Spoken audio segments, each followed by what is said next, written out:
अगर 18 पर जा सकती है तो स्कोप अभी और भी दिख रहा है भारतीय जनता पार्टी को। टारगेट 35 का है अमित शाह ने जो सेट किया है, दोगुने से भी ज्यादा। आपने जो आंकड़े दिए हैं कि पश्चिम बंगाल के अंदर में भारतीय जनता पार्टी 2019 में जिस तरह से उन्हें वोट शेयर मिला था, 2021 के चुनाव पुरोहित की जरा आवाज बढ़ाइए, आवाज बहुत कम आ रही है। 2000 अभी सुन पा रहे हैं आप मेरी आवाज? स्वयं एक सेकंड, आवाज आपकी कम आ रही है। हाँ please carry on, carry on. अभी सुन रहे हैं आप मेरी आवाज ना? देखिए पश्चिम बंगाल में 2021 के विधानसभा चुनाव के अंदर में और 2019 के लोकसभा चुनाव के बीच में, उसके अंदर में ही वोट शेयर का बहुत अंतर था भारतीय जनता पार्टी के। मैं तृणमूल कांग्रेस की बात नहीं कर रहा हूं। और उसके बाद में जो 2021 से लेके 2024 का जो 3 साल का ये गैप गया है, इसके अंदर में जिस तरह से केंद्र सरकार ने पश्चिम बंगाल के साथ में, यहां की जनता के साथ में जो एक सौतेला व्यवहार किया है 3 साल में। देखिए मोदी जी कल परसों यहां पर आए जिस दिन चुनाव था, और बड़ी बड़ी बातें कहे कि मैं पिछले जन्म में बंगाल में था या अगले जन्म में बंगाल में पैदा होऊंगा। देखिए आप कहां पैदा होंगे नहीं होंगे मतलब नहीं है, मगर अगर आपको प्रधानमंत्री जी को बंगाल से प्रेम है इतना, तो वो एक बार अगली सभा में आए और ये बताए कि आपने 1,60,000 करोड़ रुपया आवास योजना, मनरेगा योजना, नाना योजनाओं का पैसा रोक के रखा है। क्या कारण है ऐसा कि पश्चिम बंगाल के साथ ऐसा सौतेला व्यवहार? ऐसा तो आप गुजरात के लिए नहीं कर रहे, आप प्रधानमंत्री है। ये जो चुनाव है ये देश का प्रधानमंत्री चुनने का चुनाव है। जो फेडरल स्ट्रक्चर है देश का, यूनियन ऑफ स्टेट, उसको तोड़ने की एक साजिश प्रधानमंत्री जी हर रोज करते हैं। देखिए कहीं भी इनकी जहां सरकार नहीं है वहां पे ये आरोप लगाएंगे।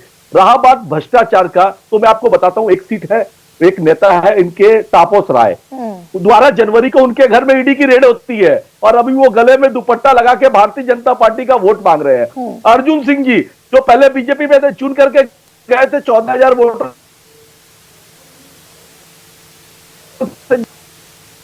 टिकट नहीं दिया तो वो वापस बीजेपी ने उनको, तो स्थिति ये है। ठीक है, मैं भ्रष्टाचार पर आऊंगी, लेकिन फिलहाल एक सेकंड, भ्रष्टाचार पर मैं आऊंगी, लेकिन ये बताइए कि 84 में जब भारतीय जनता पार्टी 2 सीट पर थी, उस पर तो छोड़ दीजिए, 89 में जब पहली बार 85 सीटें हासिल की, उसके बाद 96 में 120 के आसपास सीटें जब मिली भारतीय जनता पार्टी को, तब भी बंगाल में बीजेपी 0 पर स्टैंड कर रही थी, 0। लेकिन 14 से जो 19 का हाई राइज है, वो इतना सरप्राइजिंगली हाई राइज है कि 2 से 18 पर चली गई। वोट शेयर आपका बढ़ा मात्र 4%, बीजेपी का बढ़ गया 23%। मैं बताता हूं, देखिए विपक्ष तो रहेगा ही देश के अंदर में। अगर कहीं भी सरकार होगी, चाहे वो राज्य की सरकार हो चाहे केंद्र की सरकार हो, विपक्ष रहेगी। पश्चिम बंगाल में विपक्ष का चेहरा होना चाहिए था वामपंथियों को, या कांग्रेस पार्टी ने जिस तरह से कांग्रेस ने तृणमूल का साथ छोड़ दिया था, तो वामपंथियों ने क्या किया? 2016 के चुनाव का रिजल्ट देखिए, 75 सीटें आई वामपंथी और कांग्रेस की मिलाकर के, और 2021 के चुनाव में 0 पे चले गए और वो 75 सीटें शिफ्ट हो गई भारतीय जनता पार्टी की। बंगाल के गांव में नारा दिया गया। स्वयं पुरोहित विपक्ष कहा, अब तो आप बैलेंसिंग ग्राउंड पर खड़े हैं भाई। बंगाल के कुछ हिस्सों में तो आपको बीजेपी सुपरसीड कर रही है। नहीं, कुछ हिस्सों के अंदर में ऐसा नहीं है। देखिए जो नतीजे आएंगे, मैं आपको दावा करता हूं 50% वोट शेयर हमारा रहेगा, सीटें बढ़ेगी हमारी। पिछले लोकसभा चुनाव से हम और बेहतर करेंगे। मैं अपना आकलन बताता हूं, कम से कम 27-28 सीटें हम आराम से जीतते जा रहे हैं। 6 सीटें जो हुई है उसमें नीतीश प्रमाणिक जो इनके नेता है वो चुनाव हार रहे हैं। जो इनके मंत्री है, जो पश्चिम बंगाल में जो भारतीय जनता पार्टी को रिप्रेजेंट करते हैं, वो चुनाव हार रहे हैं। ये 6 सीटों का नतीजा बता रहा हूं। तो ये सारी तो भारतीय जनता पार्टी नहीं, लेकिन स्वयं पुरोहित हार रहे हैं। आप एक स्टेट की राजनीति करने वाली पार्टी, मात्र पश्चिम बंगाल में अगर मैं मोटा मोटी अंदाजा लगाऊं, और 27-28 सीटों पर 42 में से 27-28 सीटें जीतने का दावा कर रही है,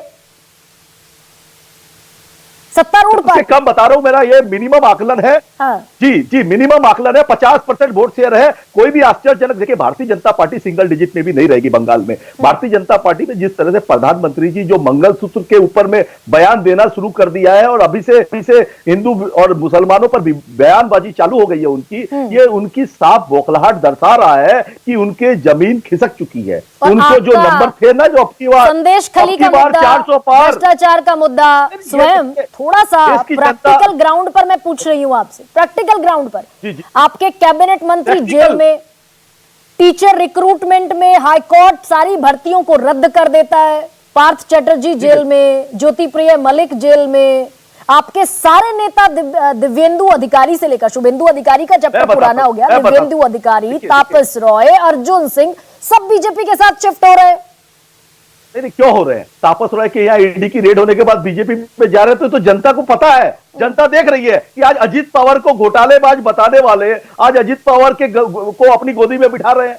ये भारतीय जनता पार्टी का चेहरा है कि पूरे देश के अंदर में जितने भ्रष्टाचारी नेता है आज भारतीय जनता पार्टी में है। सारी हमारी तो पार्टी साफ हो गई, हमारी पार्टी से अगर कुछ गलत लोग थे उनको हमने निकाल दिया है। अब भारतीय जनता पार्टी कचरा समेटे और कचरे को अपने पास में रखे, हमें उसकी जरूरत नहीं है। हमें जनता पर विश्वास है। ममता बनर्जी अपने कामों के नाम से जानी जाती है। लक्ष्मी भंडार हो, स्वास्थ्य साथी कार्ड हो, रूपश्री हो, कन्याश्री हो, जो प्रकल्प है, जो यहाँ की जनता, यहाँ की महिलाएं को आज देखिए लक्ष्मी भंडार, लेकिन स्वयं एक सेकंड थोड़ा सा मुझे गंभीर जवाब दीजिए। आप 34 से नीचे, 34 से डाउनफॉल हुआ आपका और आप 22 पर आकर अटक गए, 12 सीटें घट गई। क्यों घटी आपकी 12 सीटें? जी देखिए 2019 का जो चुनाव था, देखिए जनता है, देखिए जनता के मैंडेट को तो सबको मानना है। तो घटी और वामपंथी वोट शिफ्ट हुए, उसके बाद में भारतीय जनता पार्टी का अपने समझ लीजिए ईडी, सीबीआई, इनकम टैक्स, पूरी की पूरी केंद्र वाहिनी, जितने इनके मंत्री, नेता, अभिनेता जितने हैं, वो पश्चिम बंगाल को टारगेट एकमात्र पूरे देश में महिला मुख्यमंत्री है ममता बनर्जी को जिस तरह से इन्होंने घेरने के लिए षड्यंत्र रचते जा रहे हैं डे बाय डे। आप देखिए पिछले हफ्ते इनके नेता शुभेंदु अधिकारी बोलते हैं बम फटेगा, और सोमवार को हाईकोर्ट का जजमेंट आता है। हाईकोर्ट के वकील भारतीय जनता पार्टी, हाईकोर्ट के जो जज है वो भारतीय जनता पार्टी के कैंडिडेट बन जाते हैं, गले में दुपट्टा डाल करके। तो ये इनका चेहरा है, इन्होंने सब जगह सारे इंस्टीट्यूशन को कब्जे में कर रखा है। मगर what Bengal thinks today, India thinks tomorrow. Bengal की जनता जानती है क्या सच है। मोदी जी असली मुद्दों से भाग नहीं सकते हैं। ठीक है स्वयं पुरोहित, लेकिन धड़कनें तो बढ़ी हुई होंगी क्योंकि आंकड़े गलत नहीं बोलते, झूठ नहीं बोलते। 45 डिग्री टेम्परेचर, हाँ, तानाशाह के सामने खड़े हैं। 45 डिग्री टेम्परेचर के अंदर में 7 पार्ट में चुनाव हो रहा है पश्चिम बंगाल में, 39 सीटों पर तमिलनाडु में 1 पार्ट में चुनाव होंगे। तो ये सौतेला व्यवहार नहीं है। ठीक है स्वयं